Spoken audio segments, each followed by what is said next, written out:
Politico reporter Tara Palmeri claims D.C. doesn't realize the stranglehold that you know who still has on this party.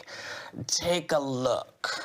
I think there's a huge disconnect right now between Washington and the rest of the country. And, you know, Trump, people don't want to hear anything against Trump.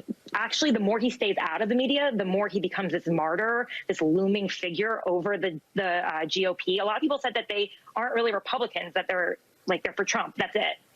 And that's I think he's actually getting, I think the base is getting stronger, truly. So, Meghan, do you agree with her?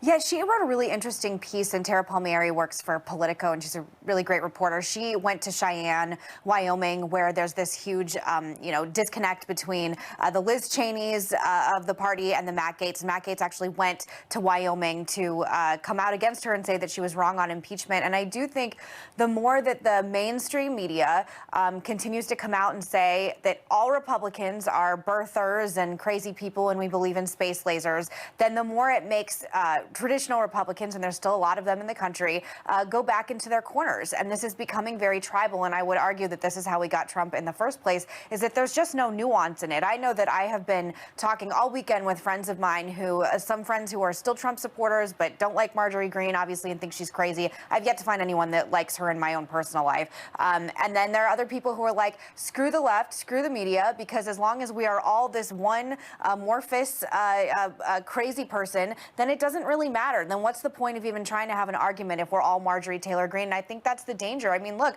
you guys know me. I know you. I'm not like Marjorie Taylor Greene. I'm a Republican. I don't believe in birtherism. I don't believe in the Confederate flag, but it doesn't matter, because as long as it's only Marjorie Taylor Greene, then people like me don't matter anymore. And it's, in fairness, Marjorie Taylor Greene is giving the media and giving the public exactly the wrong thing at the wrong moment, and is giving people on a silver platter this insanity. But even for me, I'm sick of trying to defend the fact that this crazy person isn't like the rest of us. She's kind of like Steve King, and she's sort of loud and embarrassing and not effective. I do think she should be removed from any and all appointments she had, especially education. But am I going to live a life where every day our first hot topic now is Marjorie Taylor Greene? Maybe.